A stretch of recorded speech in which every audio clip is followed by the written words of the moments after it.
talking Ball State. Don Shondell and Ray McCallum talking Ball State. Nate Davis and Bonzi Wells, Schumann, Bell Tower, and Worthen. Fans all over from Muncie to Berlin. Getting Concannons, Carters, and Greeks. All right, everyone out there in Cardinal land, welcome to another live edition of Ball State of the Union, your number one Ball State football podcast. By the fans, for the fans. We're talking current headlines, exclusive interviews with Cardinal athletes and coaches, and fun off-the-wall debates that you're not going to hear anywhere else. Don't forget to like, comment, and subscribe to us on all of your favorite social media platforms. And as always, when you hear that song, you know, Colin, we're going to be doing one thing and one thing only, and that is talking Ball State. I am John, your host as always, joined tonight by my good friend over there at Ball State Football Talk on Twitter, Mr. Colin. Colin, how are we doing tonight? Doing great. I'm excited for this upcoming guest. Seems like a great guy, a legendary fan, and it'll be cool to introduce him to the other fans. Yeah, so we'll get to our special guest here in just a second, but a couple things I wanted to get out there for everybody. As always, Ball State of the Union is a proud member of the College Huddle. The College Huddle is a nationwide group of fan-made college football podcasts. So if you go to their website, you'll see Ball State of the Union right there on the screen. If you're a fan of any other college football teams or just college sports in general, be sure to check out the College Huddle. They'll have all your stuff there that is made by fans just like us. So if you're a fan of college sports, you'll love everything the College Huddle has. So be sure to check them out today. Colin, one other thing here, one other news piece of note here before we get to our guest. As you'll see, I have a different background here tonight. Usually I'm in the closet here at the Ball State Union Studios.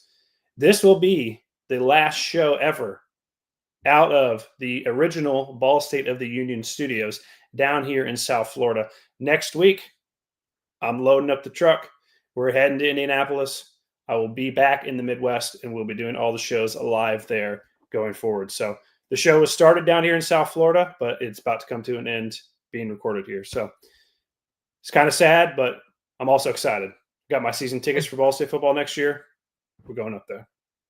It feels like this show should have always been shot out of Indiana. Yeah, that's true too. Yeah, but it hasn't. And we had me and you and Willie on here. 2/3 of us lived in South Florida at the time, which is kind of funny. So, yeah. But everyone listening, you'll be seeing a lot more of me next year, and a lot more of our guest here. Colin, like you said, this is one of the most, if not legendary, Ball State football fans that there is. This man here has been to 259 straight Ball State football home games dating back to 1976. Ladies and gentlemen, our good friend and Ball State football superfan, Mark Lazzer. Mark, how are we doing tonight? Good, buddy. How are you? Colin, good to see you too, buddy. Dude, we're doing good. We got a legendary fan here tonight. I remember back last year when I first kind of found out about you. We went and met you at the tailgate there at the Kent State game, which was the night of Colin's, legendary bet. So he was on edge. He was all worried. And and when we ran into you and we were told the streak of games you had been on, I said, this has to be someone you have to have on the show at some point. It took a few months to get you on here, but we got you here now, and we're excited to kind of dive into everything. So Mark, I guess just take us back to the beginning. How did this all start? I mean, obviously, back in the 70s, you're going to Ball State games. Were you a student?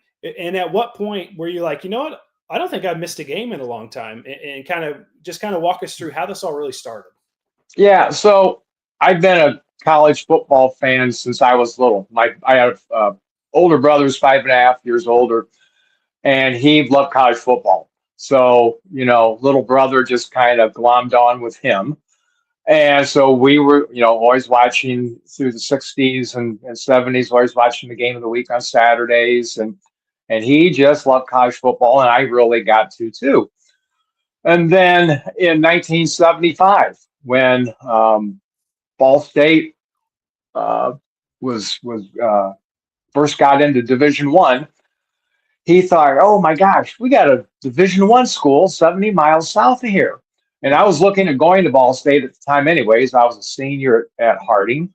And so actually we went down to the first game of that season. I guess it would have been Labor Day weekend of '75. And it just occurred to me a while back that was actually Ball State's first Division I football game. So I was there for that too. Now I didn't see it. We didn't go to any other games that season in '75. Then '76, I started school there. I was in school from '76 to spring of '80. And my first game was 9/11 '76, Louisiana Tech, 41-28, Ball State win. And where we just took off from there. And then through my years there, and then when I got out of school, I was working in television, and I'd take a camera. We'd go down and cover the games on home games in the early part of the '80s. And then after I stopped doing that and I got into video production, I just got season tickets because my brother he had season tickets as well, he and his family. So we would all go down to the games. And then kind of fast forward into the mid-late '90s, and before about the '97 or '98 season, I thought, I haven't missed a home game. So I went through the media guide and went through all the seasons and added it all up. And at that time, it was somewhere around 110. So, boy, that seems like that's a long time ago from 259. Yeah. Yeah. So, Mark, how difficult? So once you've realized, okay, hey, I've been to like 100 straight of these. At that point, we're like, I'm going to try and go to every single game. I don't know if it's for the rest of your life or how long you're planning on doing it. But what was the mindset kind of once you realized you were on somewhat of a remarkable streak here? Kind of, how did your mindset change? Did you say, okay, I'm just going to keep going to these, or is it just still just kind of like, oh, I guess I've made it to all these so far? Well, like I said, I loved Ball State, loved Ball State football. It was just something myself and family and friends would be doing every fall. So it was second nature. It's like getting up and having breakfast every morning. Boy, when you get to the end of August, 1st of September every year, well, let's make sure we mark all the home games on the calendar and get the season tickets. It's just something you do. Just Christmas comes around every year. Well, Ball State football comes around every year, and just something that I'd always do. Now, Mark, in the social media world nowadays, there's a hot topic out there. It's always, what do you do when there's a fall wedding? Have you had to miss any fall weddings or any big things like that to keep this streak intact? Close a couple times. Actually, a very good friend of mine, funny you mentioned that, back in 1988, very good friend of mine got married stupidly on a Ball State home game. Well, I wasn't in the wedding. So actually, my brother and I went to the game. We were, I was married at the time, and so my wife at the time, and then his wife went to the wedding, and then we drove back up to Kendallville for the reception. So I didn't miss a game, didn't miss that. And then actually 3 years ago, my youngest niece got married down in Charleston, South Carolina. And it was on a Friday, but the schedule worked out where we were on the road before then, and our next home game was the following Wednesday against Central Michigan. Okay. So didn't miss a game there. Excuse me. The only other one I worked around and I didn't miss the game. Back in 2002, I had back surgery, and I scheduled the surgery for Tuesday, November 5th. We played Western Michigan on Saturday the 2nd, and then I believe we were off the next weekend. The weekend after that, we were up at Central. And then the weekend following that, we had a home game with Buffalo. So I had my surgery, had enough time to get healed up where I could then go down and actually do a little tailgating for the Buffalo game at the end of the season. So I tell you, I scheduled major back surgery around the Ball State football schedule. I think if you're not already in the Ball State Hall of Fame for that, I think you got to be. We got to clip this. This man, he scheduled major back surgery, and he still made it to the game. What was it? A week and a half, 2 weeks later. That's legendary stuff right there, Mark. Yeah, I don't know what to tell you. thanks. Well, Yeah. I didn't want to miss it, and again, I was able to. It's funny when I think back on it, I was able to.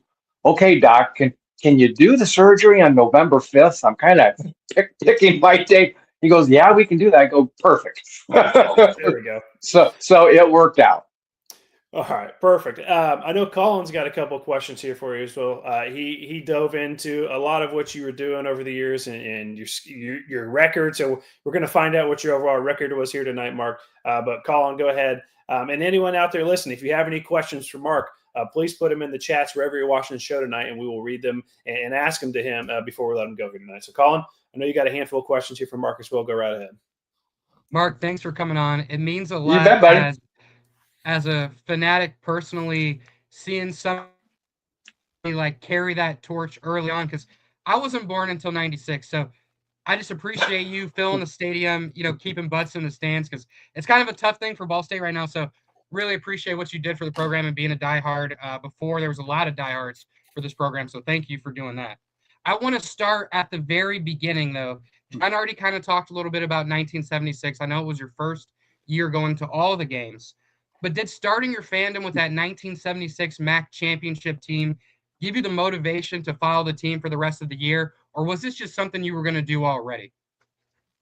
Well, I was going to do it whenever. My brother would come down when I was in school. He came down for just about all the games. Friends, I would go with, roommates and other friends to the games. We had, some of the players. My freshman year, I lived in Hearst Hall, which no longer exists. But we had a bunch of players living there, so that was neat. But no, it just kind of, I'm in college. There's a game, this Saturday. I'm going to the game. I mean, that's it. And then my senior year, I was in TCOM program, and I was lucky enough to work with Maury Manny's on the 1979 season. So obviously got to go to all the games my senior year. So that was pretty cool. And then, like I mentioned before, once I graduated, just kept on going back down, whether it was for work or for fun. Right on. Interesting. I was curious because that early sort of time period where you went, we were actually quite successful with, the MAC championship in 1976, the MAC championship in 1978. So early on, especially, the team was very, very good. But one thing a lot of people don't think about when it comes to attending 50 years of home games is the weather. So I wanted to ask, what was the worst weather you ever had to tolerate for a game? Well, there were two really rainy games back in 83, I believe. We were playing Western Michigan, and it was a downpour all day. And it was actually our only home win of that season. It was either 83 or 84. And it was pouring. I mean, it was, and I stuck it through to the end, and we got the ball. We were down 20-16, and we got the ball with about a minute and 20 seconds left and went down the field and scored at the end of the game to win. And that was our only home win that season. The other horribly rainy game was we played UCF, Dante Culpepper, and Central Florida back in, I think it was 96. And it was it was mid 60s. It wasn't horribly cold, but again, it was pouring all game, and we actually killed them. It was like 31-6. It was not a score that you would expect with the weather being that horrible. And then I sat through some really cold games, especially in November, and then we've had the midweek games, so. There's been a couple night games that have been awfully chilly, but I think I'd rather do that than sitting in the pouring rain. I mean, I've done it. It's not that much fun, but somebody's got to do it. Yeah, Mark, I always tell people I was an equipment guy in the NFL for a few years, and people always ask between Cool. rain and snow. I always say rain is 100 times worse than snow. Everything just gets wet. Sometimes your snow might not be. Obviously, it's cold, but rain I always think is way worse. And probably as a fan, I would agree it's the worst. I would take snow over rain any day. Yes, I mean snow's fun. I mean, but yeah, you're sitting there getting soaked. There's just not a whole lot you can do about that. No. So, Mark, over all your years, you've seen a lot of head coaches come and go. Who was not necessarily the best, but who was your favorite head coach during the 50+ years you've been watching games? Well, Coach Pete was a good guy. I got to meet him when he first got there, and I really liked him and was sorry to see him go.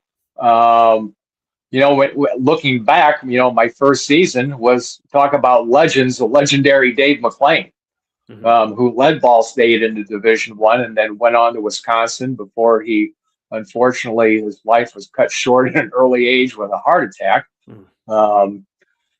Let's see here. Yeah. I tell you what, Brady Hoke. Brady was a good guy. I really liked him, and I actually got to meet his family. Brady's first season, we were playing down at Ohio, and my buddy Kent Horman and I drove down for the game, and we were down there tailgating, and we looked over, and there was another tailgate set up at Ball State, and ended up being Brady's family. So we went over and introduced ourselves, and then come to find out for the whatever 3 or 4 years, they were actually tailgating in the White Lodge just a couple vehicles down from us. Oh, okay. So we talked to them all the time. I got to know Brady's mom and dad were just two super nice, great people. Brady would come out after a lot of the games because we'd kind of be hanging out at our tailgate spot after the game and just kind of letting traffic, thin out, and before we tear things down and go home. So after a lot of the games, Brady would come out. He's walking out to be with his family, but he would come over and say hi to us and chat with us for a couple minutes before he even went over to his family. So and he'd give us some little nuggets that you wouldn't, know about. And that was pretty cool. And that's the kind of guy he was. Okay. Yeah. So another guy, alumni of the program, someone obviously we would like to have seen stay around longer, but he parlayed that into some bigger years, obviously. So obviously with coaches comes the players and players that they bring in. You've seen a lot of good players come through Ball State over the years. One of note, our co-host and friend, Mr. Willie Sneed. He was pretty good. I was about to say, so that's my next question. If you had to pick 3 players throughout your time of this streak, maybe the 3 best players to come to Ball State, who would you say the 3 best players are? Boy, 3. Well, I mean, top of my head, I got to go with Nate Davis. I mean, he's for my money, he's the greatest quarterback that has played there. Oh my gosh. We've had a lot of really good players. I'll tell you another guy who I knew. He lived one floor below me in Hearst back in '76. Maurice Harvey, Mohawk was. He was a wild man. He was like what's a sniper back now in Coach U's defense. He was the monster back, and he was a quiet, nice guy off the field, but he was a holy terror on the field. And he would give up his body for anything. And he played a number of years in the NFL with Denver and with my Packers. But he was awfully good. Gosh, let's see. Try to get some people from. I can't leave out like kickers. Brad Maynard. I met Brad and his family. He was really nice guy. And of course, I mean, well, the greatest punter who was, at Ball. I mean, he was his senior year. He was I believe he was the defensive player of the year. I mean, Yep. in Imagine the that. MAC. A punter is defensive He player of the was. year. Unbelievable. He could play. He, kick at that time. Trying to place the ball, inside the 20 or even closer to the goal line. That was just kind of getting to be a thing. But he had a knack for that. I mean, he could do it grass, turf, didn't matter. He could do it in the parking lot if he needed to. But he was fun to watch play. So, we've had so many great receivers, great running backs, um, defensive linemen. Yeah, it would be hard to pick three right off the top. But Nate kind of stands out when his freshman year when he first started playing, and then you could tell he was something special. Mm-hmm. And then his next 2 years. Now, of course, today's world, he would have been at Ball State for 1 year, then gone. That's unfortunately. Yeah, unfortunately, yeah. A lot of these guys would have. But it was, it's neat to see, as the years that I've been watching Ball State, it's you see a freshman, a really talented freshman. Bernie Parmalee was one. 19. His first year was 87, I believe. His first game was up at Toledo, and I was up there for that. And he had 120 yards, and I go, oh, this guy's going to be good. So there was another guy. It was neat to see him for 4 years. Mm-hmm. Mark, there's no one better to ask about game day atmosphere than you. I just want to know your opinion on it in totality, like right now, currently, how you feel about it, and what are some ways that Ball State could possibly improve the game day experience? It's I don't.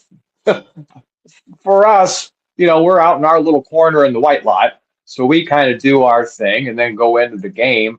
And I mean, it's neat to see what they've been doing with Charlietown and all that, and the Cardinal Walk when they started that a number of years ago. And it's nice when we have a little bigger crowds. People are kind of catching on to coming over for the Cardinal Walk, and I'm sure I will hope the players appreciate that. And over the years too, I mean they're doing a nicer job with concessions and just things inside the stadium. So the best thing that Ball State can do is win. Mm-hmm. You think back to 2008 and that place was packed every game. We had great players. I mean, it was great atmosphere, and we were winning. I mean, you can, I guess you can do whatever trying to get people there, but having an enjoyable team to watch and a winning team, goes a long way to getting people in the seats. And then, Mark, I'm curious, have you gone to any away games or any bowl games? 2018 Notre Dame stands out as a really fun experience I had at an away stadium. Yeah, when I was usually I'd make 1 or 2 road games a year. Back in 1987, the way the schedule panned out, I went to every game that year. Our road games, our non-conference, we played up at Wisconsin, which wasn't a bad drive. And then our road games, were probably like Western Toledo, but they were all close. My most fun non-conference road game, I went out to West Point back in '99 for the first time we played Army. And that was, before 2001, before 9/11. So you basically, if you just drive on and off the campus, You would go by the guard shack. The cadet there would salute you as you drove by. And it was really cool. I was there for a day before the game, and did some tours, just walked around, and took pictures. And then the next day, the game was early afternoon, and I got down there about 7 o'clock in the morning and was tailgating. And they have a bunch of other people. They were tailgating early there, and then I went over at 10 o'clock when they have the cadets parade out on the lawn, and that was really cool. And then I had press credentials, so I was able to be on the field. So I got a picture of me with the Corps cadets on the field behind me. Now the game didn't turn out very well. It was 49-14. we were not. That was in the midst of the 22 game losing streak. But I mean, it was, that memory. I mean, that weekend, it was just so cool. Actually, that summer, Sports Illustrated had come out with an article ranking their 50 top all-time sports venues, and the first was Augusta. Number 2, Yankee Stadium, the original Yankee Stadium. Number 3, Michie Stadium at West Point. And I thought, hey, that's pretty cool. I'm going to go see Michie Stadium, number 3 on this list this fall. That was pretty cool. And I wouldn't have been able to do that if it wasn't for Ball State football. True. So that was pretty cool. I've got a two-parter for you here, Mark. So I was born in 90. I was born in 96, so I missed some of the. Do you have to keep reminding me of that? Well, I'm sorry. I missed some of the glory days, Mark. I missed some of the glory days. But I'm curious then what the best MAC championship team, in your opinion, was. 1976, 1978, 1989, 1993, 1996, or 2020. And then the second part of this question is, on the flip side, just how bad was that 1999 0-11 team? Oh, they were bad. Yeah, I mean, that whole after the 96, we were really slipping down. We weren't very good. We weren't strong. We just weren't good. We didn't have good players. It was bad. That was as bad as, interestingly, when Dave McClain left, Dwight Wallace came, and in 78 he won a championship. Of course, that was all with Dave McClain's kids. And then we just went steadily downhill from there, and he stuck around several years longer than he should have. We were not getting good players. We were physically a weak team. And I will be honest, my brother and I didn't stick around for all those games. I mean, we might leave late in the third quarter because you could only stomach so much of how they were playing. And then finally got rid of Dwight and brought in Paul Shudell. Paul Shudell was a great coach. Let's see. So I mean, it's 76. We had a lot of good players. I mean, that was, the game was different then. I mean, as you get, the last 10, 15 years, as athletes are bigger, stronger, faster. 96. I went out. Actually, Kent and I went out to the Las Vegas Bowl. That was fun. That was a lot of fun. We played a very good Nevada team and lost 18 to. It was kind of an odd score, 18-12 or 18-13. But that was a good team. It's funny. I was going to say, well, wait a minute. You forgot about 2018. Well, yeah, we didn't win it. We won the regular season. I mean, that was, I mean, I would take that team over the others. 93, 96. The 76 team was good. We had good quarterback, good running back, good receivers, great defense. Actually led. No, that was 78. I think we led the nation in average points allowed. Um, so yeah, I'm sorry, I didn't mean to cut you off there, Colin. No, you're good. You're good. That was actually going to be my next question. Was the best team to not win the MAC? Was it 2008? Was it 2013? But I think it sounds like 2008 is your Yeah. Oh yeah. Yeah. 20. Yes. Right. 2013 was good. Yeah. We kind of screwed up there at Northern Illinois. But yeah, 2008. Played a Buffalo team that lost 3 games during the regular season. If it wasn't for all of the coaching is before the championship game, was Brady leaving, was Brady staying? Nate was sick during that game.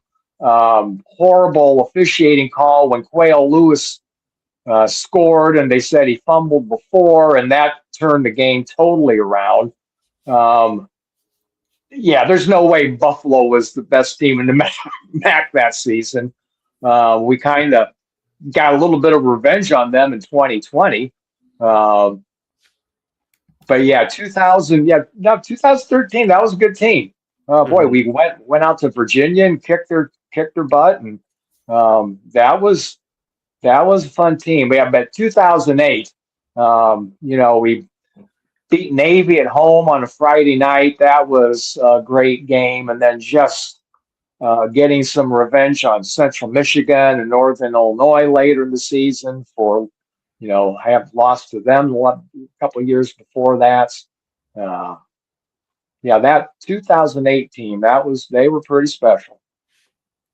Mark, I've got one more 2-part question for you here. All right, buddy. But I'm curious what team you enjoyed watching us play the most, and I'm really curious what your answer is because I've broken down all the games. I know who you've seen beat the most, who you've seen us lose to the most. So I'm curious what your answer will be there for that, and we'll get into those numbers a little bit of a deeper dive in the rapid fire segment. I do want to remind the viewers out there, if you're watching at home, make sure you type in a question and get it in there, and we will make sure to ask Mark at the end of the episode here today. The second part of that question, Mark, what are your thoughts on NIU leaving and Sac State joining? So your favorite team to watch us play against, and then NIU leaving, Sac State coming in. What are your thoughts? So my favorite team to watch, like my team I want to see us beat the most? Sure, yeah. Well, I mean, maybe. I mean, we're talking, I guess conference teams, always like to beat Miami. Western Michigan has always been, ever since my sophomore year, we were playing up there, and some friends and I were listening to the game, and Ball State had a running back by the name of Georgie Jenkins, and we had the ball, and he got run out of bounds, and then the announcers just started going nuts because they said, "Oh, Western Michigan, they threw Georgie Jenkins into the wall into the side of the stands," and we're listening on the radio, and we're just we're just going nuts. And ever since then, I've always kind of hated Western Michigan. So I always, and hate's a strong word. I always enjoy beating them. Again, that's always from Fort Wayne. That's an 1.5-hour drive. I mean, I've been up to Western numerous times. That's a fun team to watch. I don't know that I have a favorite team. Like, I want to see them. I've seen them all. Been to all of the I've been to all of the conference stadiums. Honestly,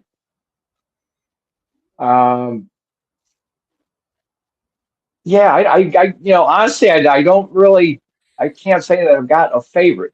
So your second part, Northern Illinois. This is the second time they've left the conference. Colin, actually, it was around when you were born. They were in the conference. and they left. They went to, I believe, out to the Big West for about 2 years. And I got the scoop. I worked with somebody back in the early 90s who had gone to Northern, and he told me what he knew was Northern had a president at that time who was they wanted to turn Northern Illinois to a big time school. So big time sports school. So, MAC was too little. So, yeah, so they left the conference and they went out to, I believe, was the Big West.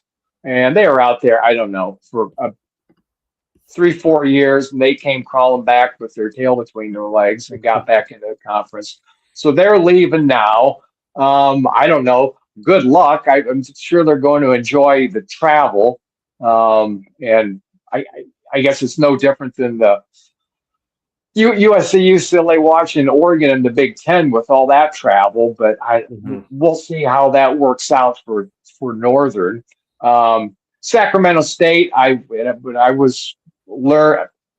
first thought was, yeah, they'll be here for a couple of years, then move on. Then they'll join Mountain West or another conference out there. They'll be like Marshall was. When Marshall joined the MAC, they were, in the conference for 4 years, 5 years, and then they moved on when they first came up from 1AA. And that's what Sac State's doing. This is their first season in Division I, so they're moving up from FCS. So I guess they'll be in the conference for 5 years. So, and then they'll be gone. I find it hard to believe that it makes a lot of sense for them. They'd be playing all these teams in the Midwest, but they're going to start. Got to start somewhere. So, bring them on. So, Mark, you talk how you've been to every other school in the Mid-American Conference. You've seen Ball State play there. Is there going to be a sense of urgency for you to get out to Sacramento State, whether it be next year or the year after, whenever we go there in this short period that they're probably going to be in the conference? I might have to do that. There we go. I can. I've seen,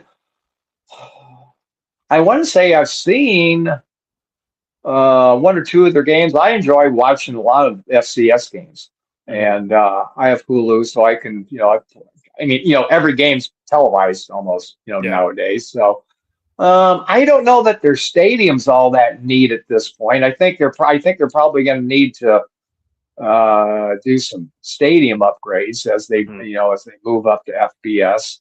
So we'll see. Yeah, I could definitely see flying out there. That might be kind of fun. I'm the same way. I think if they play there, which I think they will at least one time during this 5-year span, I'm. Oh sure. Oh yeah. So a couple more questions here before we get to Collins Rapid Fire. We'll kind of let you get out of here tonight. We appreciate you being here with us. Yeah, my pleasure. My pleasure, guys. So kind of a two-parter on the current team, the current regime. Obviously, year 2 of Coach Yurmovich here. What are your thoughts on what you've seen from him so far, and what are your thoughts on this upcoming 2026 season? We've talked about it a little bit earlier. It's hard to really get a gauge on these teams nowadays with this NIL transfer portal era. So yes, it is. Your guess is usually as good as mine or anybody else's. But again, what do you think about Coach Yu so far, and what you might expect this upcoming year? Well, sure. Everybody would have liked to have won more than 4 games last year. I think beating a good Ohio team, that showed what they could do. It's too bad they didn't follow it up after that. But it's, you just can't 1 year and 4-8. Oh, well, you got to give them some time. So, it's kind of, this year's schedule's challenging, obviously. Probably not going to beat Ohio State. I'm just going to go out on a limb. Then we get Stony Brook at home. Liberty on the road will be a tough game, but I think that's winnable. And Northwest. Let me jump in here real quick for everyone out there. That's game 260 for you. That's a big game, Stony Brook. Correct. Right. Yeah. Right. We better win. Go ahead. Yeah. Exactly. Yes. Okay. Exactly. Yeah. And then the Northwestern game, there in early October. That's kind of cool for the kids that they're going to be playing in Northwestern's new stadium. That's going to be the second game in Northwestern's new stadium. So that's really neat. But, who knows? I mean, we went down and gave Vanderbilt all they wanted a couple of years ago. So, Northwestern could be winnable, but, win your home games. We gotta start doing that. We gotta start winning the home games. That's where it starts. And but I think give Coach Hughes some time. I mean, it's tough in today's. I mean, that's just crazy. I mean, you get a good player, and then all of a sudden, next season he wants to see if the grass is a little greener somewhere else. I think we'll be improved this year. We're going to need to get better quarterback play, and I think we will. That's going to be a big thing. But you got to give Coach Hughes some time. I mean, he was coming up from some tough seasons before he got here. So you just really can't expect things to change overnight. Now, some things, sometimes that happens. I remember never been a big PJ Fleck fan and rowing the boat, but got to give the devil his due. His first year at Western Michigan, they were 1-11. And then his fourth year, they were in the Cotton Bowl. Mm-hmm. So, that can happen. I mean, I'll say, so we were 4-8 last year. I'm not saying we're going to be in the Cotton Bowl in 3 years, but, it can happen.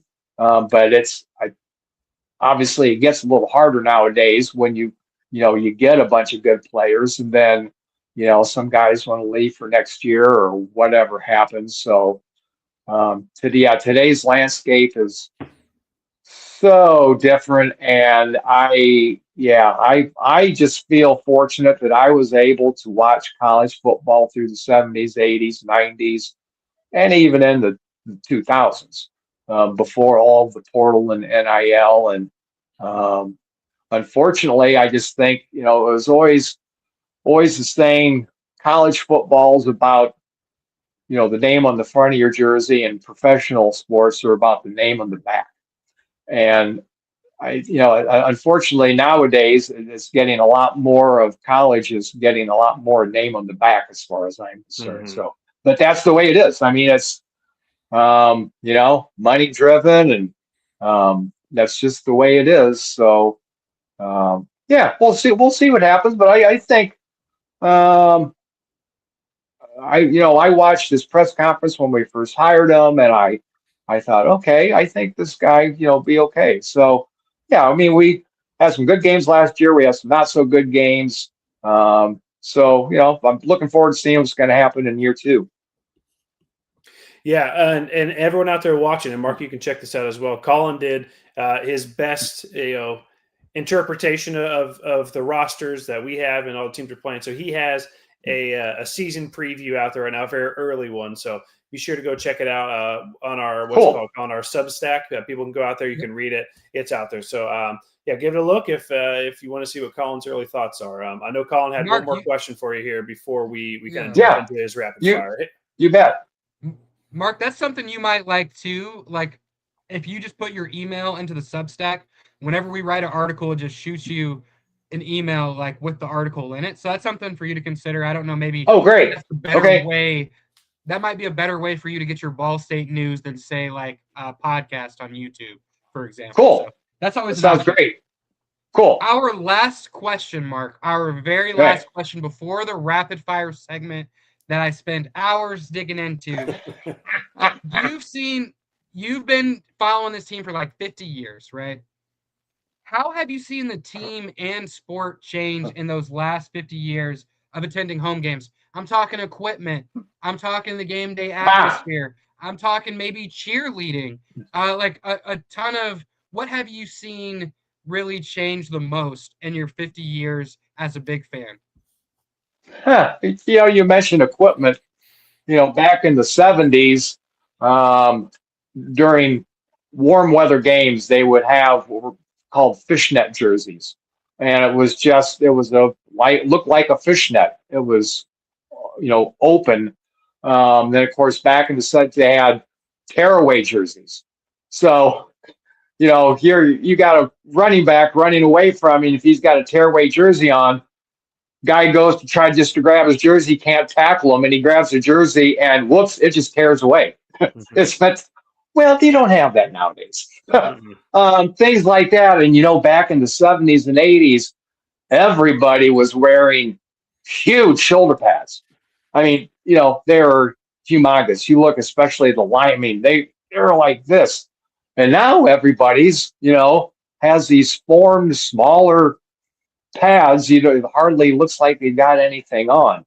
And like I mentioned earlier, guys are, bigger, faster, stronger. Gosh, I mean, back my first couple of years, Ball State had a guy, Mitch Hoban. He was a third-team All-American offensive lineman, and I think he was probably running right around maybe 250, 260. 250 pounds on the offensive line, that wouldn't even get you in the door nowadays. We had a kid who played center. He lived on my floor in Hearst. He was right around 225. He wasn't that big. I mean, just thinking about, the size of the athletes, and then obviously speed, strength, so much of, weight training and nutrition table and what have you has, changed so much over the years. So, watching teams anymore, it's hard to compare. A couple of years ago on the Ball State site, they had the voting for your all-time teams over the, and we had a lot of, in the 70s and 80s, we had, a lot of great, good players. It is a little hard to compare, a lot of these guys, with the athletes today. Just, excuse me. Like I said, everybody's just, bigger, faster, stronger nowadays. So it's been a lot of fun. There we go. It's 50 years encapsulated. You're basically the expert on Ball State football and all things. So hey, last thing before we get you out of here, Mark. Again, we appreciate you. And if anyone else has any questions, throw them in here. And after we get to Colin's rapid fire here, we will answer them. So like Colin said, he dug in. Colin will dig in on any topic you give him. So he has a rapid fire segment here, and it's usually just questions, but his right now, Mark, are almost more like a quiz. He's kind of quizzing your time as a Ball State fan. So he's got a bunch of questions here. He's going to run through. So it's just quick. It's fast. Colin sometimes drags him out, but he's going to give you a little quiz here. Let's see how well you do. Okay, well, I'll see. I don't know. It's getting late at night. I don't know how well I can do, but there we go. All right, Colin, take it away. Mark, first one is a softball. Dancing Charlie or Charlie Cardinal Head? Yeah, I kind of grew up with Dancing Charlie and didn't think, that much about it in the 70s and 80s, and it went away, and now it's coming back and everybody likes it. I liked, I liked Dancing Charlie, but the Cardinal Head, when they changed the logo back in the early 90s, they wanted something distinctive. And when you see that Cardinal Head, that's Ball State. I wasn't that fond of it when it first came out, but it kind of grew on me. And then, when you see it, hey, that's Ball State. Because the Dancing Charlie, there were some other Cardinal logos that were kind of similar. So, Dancing Charlie, for historical, I kind of like Dancing Charlie, but I like Cardinal Head too. So it's kind of a tough call. All right, fair enough. And then out of all the games you've been to, 258 since 1976, the game in 1975, so 259 total. Mark, have you seen or more losses? What do you think at home? I'm sorry. Part of your question cut out there, buddy. More wins or more No, losses? that's okay. What have you seen? Oh, my overall record? Mm-hmm. Well, it would have I been know the more. record. Yeah, it would have been more. Would have been more. I would say more wins. I mean, we had a lot of losses back in the late '90s, and then um, with the Mike New era, kind of cut into my record. But Yep. I would say maybe I'm a little bit ahead on wins.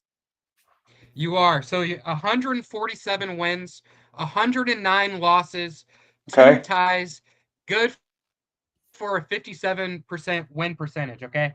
So when we talk about these numbers too, here's the kicker. Were you able to go to the COVID games? No, they didn't let by in. Okay. So those Yeah. are 3 games right there that we won that we've got to subtract there.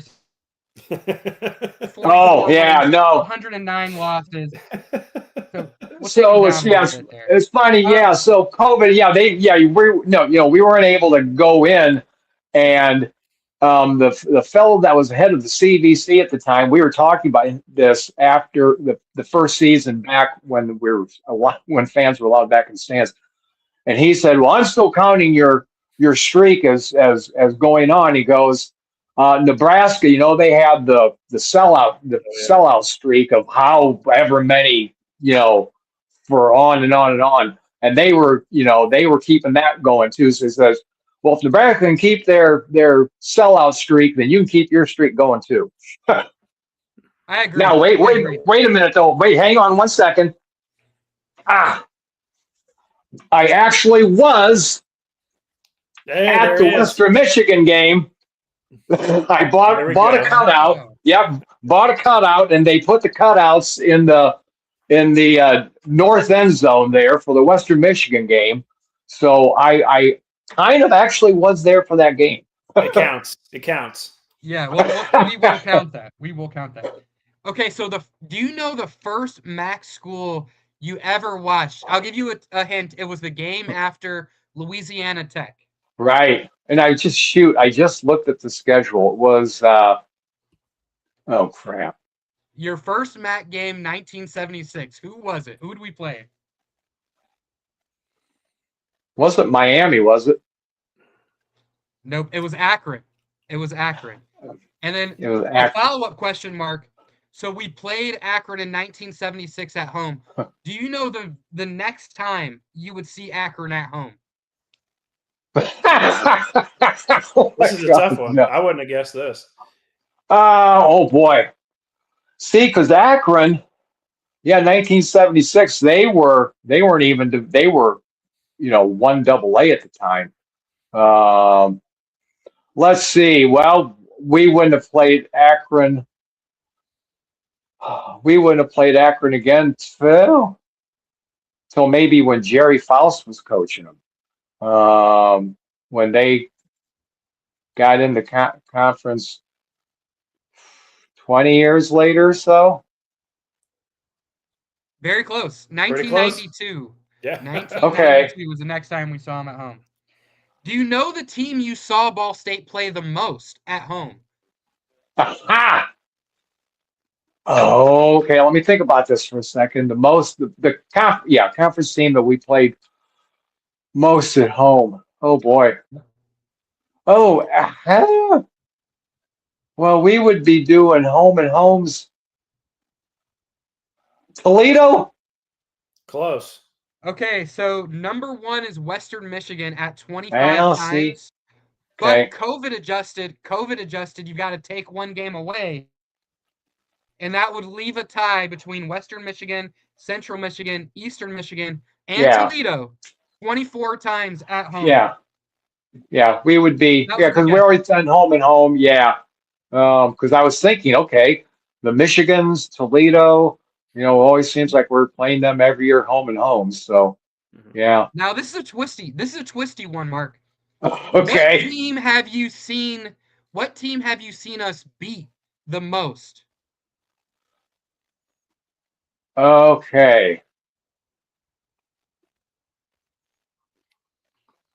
I'm gonna go with Eastern Michigan. That's a great guess, but it's Kent No. State. So despite Oh. only playing them 17 times, we have a record Okay. of 14-3. Yeah. 14-3 against them. Meanwhile, the other schools like NIU, we've played 20 times. Toledo, we've played 24 times. Those schools we've only beaten 13 times. NIU is only 10, but like Toledo, Western Michigan, schools like that, we've only beaten 13 times. So that one's kind of a trick question. No, that was good though. That was good. What non-MAC team have you seen us play the most? I think you'll get this one, Mark. Army. Ooh. I'll give you another guess. I'm going to give you another guess. This is one of the only like 2 trophy games we officially have still. We don't play this team very often anymore. Northern. What? We put this as a team, an in-state team we used to play all the time. Oh, Indiana State. There we go. Indiana State. You've seen them play 9 times. All right, we're almost there. But funny. I kind of, we haven't played them much for quite a while. I kind of forgotten about Indiana State. Right.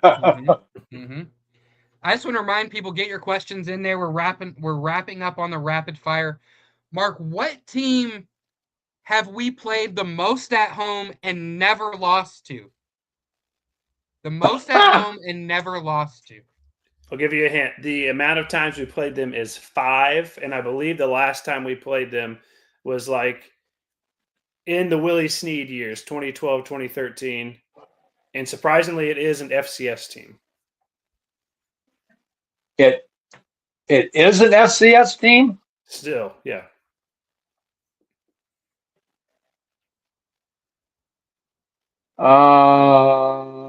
Illinois State? Bingo. Yes. Great, Yes. Great answer. There we go. Second is Army. We're 3-0 against Army at home. Yeah. UMass 2-0, UCF 2-0, and UConn 2-0. Now, can you remember any of the 7 years we went undefeated at home? Well, 2008. There you go. Great one. Well, 2020. Yep, great one. Undefeated at home. Well, 78. 78, yep. That's on there. Yeah, our lone loss was down at La Tech. Yeah. Let's see. Undefeated at home. Well, what about 2013? Bingo. Yep, 2013. 2013. Yeah. That's 4 of them. Out of how many? 7? Yep. Okay. Okay. Undefeated or undefeated and No ties. We're not including the ones with ties. okay. That's all right. Nope. That was thank you, because that's going to eliminate 93, because we tied Central Michigan 13-13.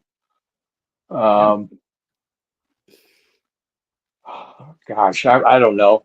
All right, help him 90, out. 90, 96? 96? So the other 3 undefeated years were 77, 86, and 1990.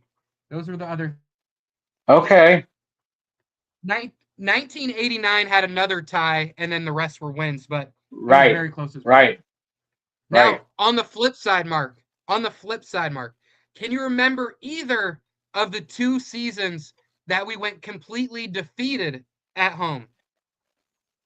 Well, it would have been when we're in the 22-game losing streak. So what was that? 90, 98, 99? 99 was one of them. Yep. Winless at home. Well, like I said, that 83, we won the 1 game. I'll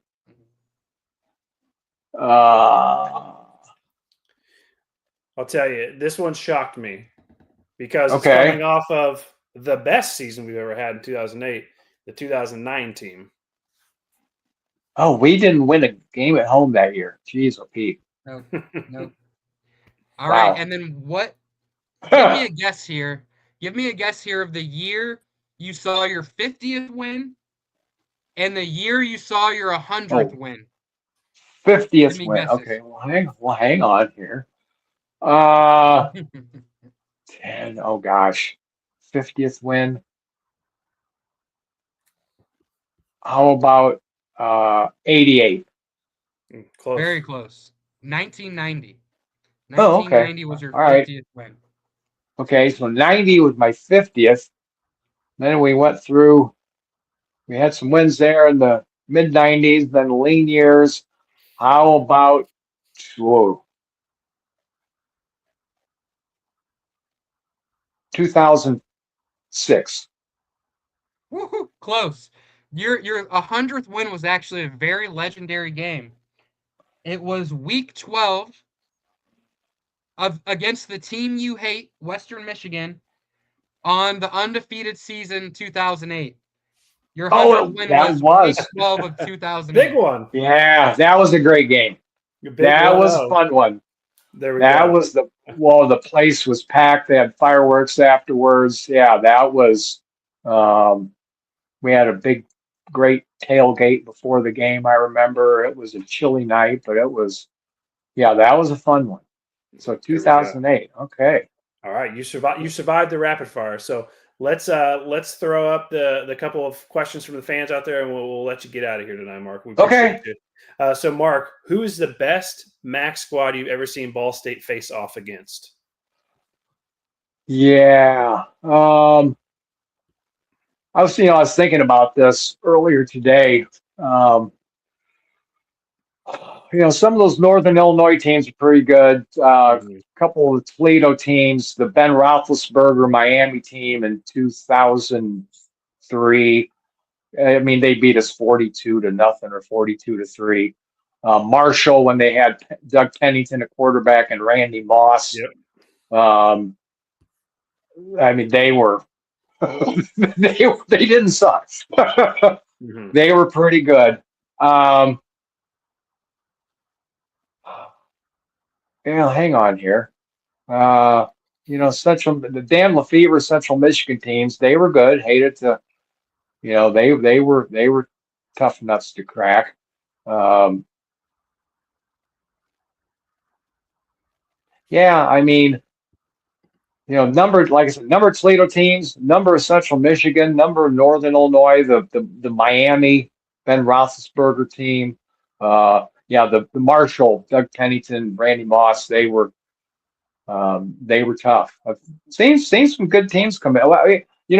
We beat they weren't as good that year, but it was when we beat UCF that game 31-6, Dante Culpepper in the rain. But they were not, like the Marshall, the Pennington Moss team. They were better than the whole conference those several years that they were in the league. For sure. Mark, our friend Ball State Rise over on Twitter, he's reposting the stream tonight, so he's letting everyone out there know to watch and listen to what you have to say. And a fun thing about Ball State Rise, you said something about this when we were talking about this upcoming season. His big thing is he is convinced, Mark, that we are actually going to beat Ohio State week 1. So if we beat Ohio State week 1, Ball State Rise, I think gets all the credit for it. Okay. Well, we'll see. There we go. Anything could happen, but yeah, it's going to be. All right, Mark, and our very last one here. What year did the team exceed your expectations the most? On the flip side, maybe what year disappointed you the most and maybe they didn't meet up to what you were hoping for?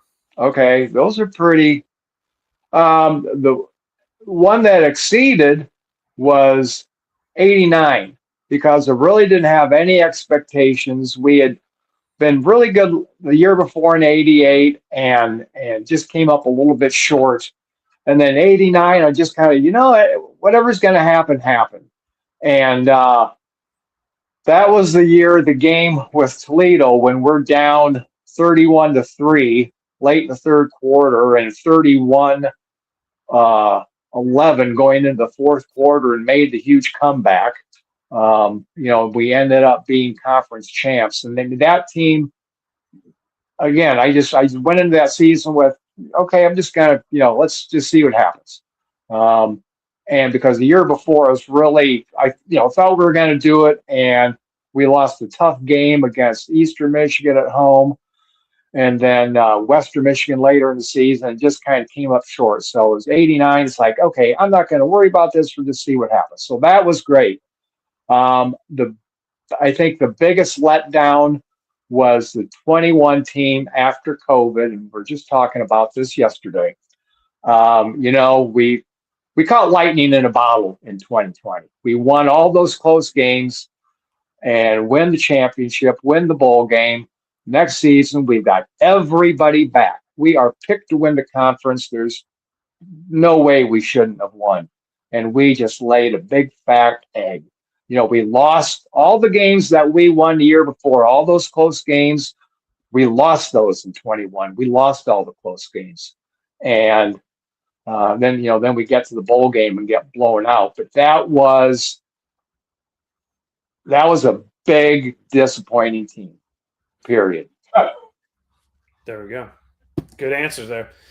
All right, Mark.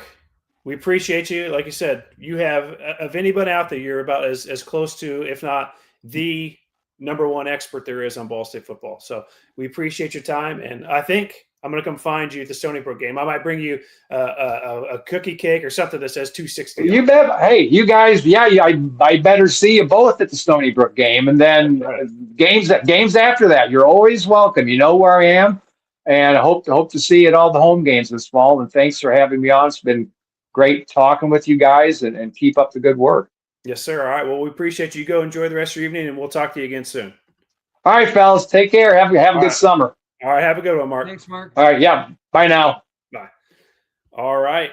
Colin, a true legend of the game, a true Ball State football legend right there. What'd you think of talking with Mark? A wealth of knowledge over, 5 decades worth of being a fan. Yeah, it's pretty impressive. Inspiring from the perspective of a Cardinal fan that maybe has only been following the team for, 10 or, a small fraction of what he's been following the team for. He's put up with a lot. He's seen a lot of good football. He's seen a lot of bad football. And, it's just a credit to him for sticking with it and making sure, that there were diehards for this team. We needed that. There wasn't, John, you were just a twinkle in your mother's eye in 1976. We needed somebody to take the mantle before John was born, before Ball State Football Talk was born. This was the guy who did it, and so we got to give our flowers. We got to give credit to the people that came before us. He was one of them. He name dropped a lot of cool players today.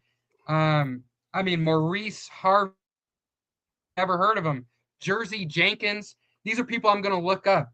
Bernie Parmalee, I've heard of him, but, it's just interesting seeing the names on the top of his head, the coaches that he revered, what he's seen. It's good for us to get this type of information to other Ball State fans. So we do have history to be proud of. This is a team to be proud of. We are the Cardinals, so if no one's going to be proud of this team and what this team has done in history, it's got to be us. It's got to be the fans right now. So no better than us to go through, I combed through every year, 1976 to 2025, the home games, and just to be able to get perspective on that was special. So I'm glad we did it. Before we get to the last thing we have tonight, we appreciate everyone out there watching us. We're talking about our friend Ball State Rise and his assumption that we are going to beat Ohio State. And if you're curious on how many days that will be, Colin, it is 146 days. I'm going to be in Columbus. Are you going to be there, Colin? Are you going to Columbus for that game? No, I'm not going to the Ohio State game. If you guys read my season preview breakdown, I put it quite plainly. Since Ryan Day has been the head coach of Ohio State, I think they've lost only twice at home. And I just don't foresee that. I love Ball State Rise. He's had a meteoric rise. And it's someone I enjoy seeing their posts on social media and whatnot. But as far as the thought that we're going to beat Ohio State, I'm not subscribing to that. But make sure you go to the Substack, check out my season preview, and subscribe there. There we go. Well, All right. If we beat Ohio State, you're not allowed to celebrate. There we go. All right. I'll watch it on TV. I just Okay, won't be there. perfect. All right, Colin, you've been working on something else as well. Before we let everyone go here tonight, tell us a little bit about what you've been working on and what people can expect to see here soon from you. Yeah, so thank you, John. In January of 2026, I submitted a FOIA to Ball State, Freedom of Information Act. I wanted to know basically, where we were getting money, how much money we were getting, what's the athletic department spending on recruiting, what's the athletic department spending on travel, what's the athletic department making. And I received some information this week, over 100 pages, guys. And I have gone through and basically separated them into what's what. We've got the travel management agreement. How much do we pay for 600 tickets? We've got the exclusive supplier agreement. We've got our deal with BSN Sports. The people that cover our NIL, so open indoors. We've got the food service agreement, merchandising agreement, Barnes and Nobles agreement, Pepsi agreement. So I've been going through it, and of course I did have to do some research for this interview with Mark Lazzer. But as I've been spending time going through the FOIA, I do have some general information that I can give to the Ball State of the Union fans, subscribers, people that watch our show. So just a little bit. This is going to be more of a like just a pinky toe into the water that is the FOIA that I will fully flesh out and write in a future article. But right now I've got a little bit of numbers for people, John, that for people that are interested, because this is something I was promoting, saying I was looking into it. Basically, we'll start with this. In 2024, the athletic department revenue was $33,328,318. In 2025, that increased almost 1.5 million to $34,744,305. So we are trending in the right direction. And not just that, but our spending is getting lower for football in particular. So I'll give you an example here. In 2024, we spent $391,291 on recruiting. In 2025, we only spent $273,281 on recruiting. That's a drop of over $100,000, over $120,000. So I'm not sure why exactly that's going on, but we're spending way less on recruiting, almost 1/3 less on recruiting right now. Now, as far as travel, everybody knows the cost of everything right now is rising, and that's the same for our transportation costs. So in 2024, we spent $3,451,000 on travel, and in 2025 we spent $4,014,000. So travel expenses rose $550,000 in 1 year. But the good news is, if we add these numbers up, Ball State still made an additional nearly $1 million in 2025 as compared to 2024. Now, what's interesting is when I'm looking at these numbers, so we made last year $34,744,000 for our athletic department, but not all that money is going back into the football team. Essentially, what's going on, and this is the case for most schools actually. The football team pays for our other athletics, our golf, our women's basketball, although I do know some people come in and support that, but we don't get all the money reinvested into the football team because they spend all that money on all sports in general. So what I'm dealing with now is I'm going more in depth on like the Nike agreement that's through a third party. Mm-hmm. But I'm running into some things though, John. Like, I'll give you guys an example. When the men's basketball team or the women's basketball team makes a Sweet 16 or makes the NCAA tournament, there are bonuses that Nike gives our school, right? Now, when I go to the page in the FOIA, it's there. It's got the thing. It's like Sweet 16, National Championship. It's a little Excel kind of graph they've put into this 10-page contract, right? Well, unfortunately, every single bonus is redacted. So I can't tell people, what exactly you get for even making the NCAA tournament, what you make for going to the Sweet 16. I'm finding that here and there throughout. So my job is now to glean what information I can from the over 100 pages I have. And I'm going to work on an article and make sure I get it out to, diehard Ball State fans through our Substack. Okay. So if you're a fan, if you like what you saw today, if the season preview interests you, I cannot stress enough, go and get our written word. Okay. So that's there on the Substack. I will FOIA article out. If it's going to come out before the spring game article, maybe not. There is still quite a lot I'm sifting through, and the spring game is this Saturday. I might have something on the spring game before I have on the FOIA, but something will eventually come. Bear with us, and thanks for tuning in, guys. I can't say it any better than at Jalen303 has said here. That's some real journalism right there. I can't wait. He can't wait to see it. So there we go. Call him a journalist. I appreciate. I am not a journalist. I am about that out there right now. Colin is somewhat of an aspiring journalist, it seems. So sure, you can throw that to him. Yeah, I appreciate Jalen for saying that because, I work night shifts sometimes, then I'll work like second shifts. There was a night, and John can swear by this. I worked from 11 p.m. to 7 a.m. Looking up all those games from Mark Lazzer, making sure I knew what the results were, going through the FOIA. I got off at 7 a.m., came home, still worked on the stuff till like 9 a.m., 10 a.m., texted John, all right, brother, I'm going to bed now. So thing I care about. So if you want to see us, if you want to see people who are passionate, that are diving into stuff, this is where you want to be. There we go. All right.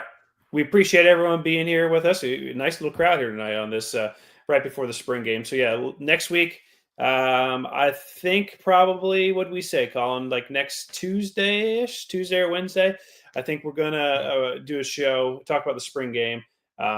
Again, this is the last show from Florida. I'll be back home again in Indiana here for the next show. So, Colin, until then, to everyone out there, we're going to appreciate. Be sure to subscribe to the YouTube channel. Be sure to like, share the stream, do whatever you can to help us get the show out to more people. We appreciate everyone being here tonight, and chirp, chirp, and go Cardinals.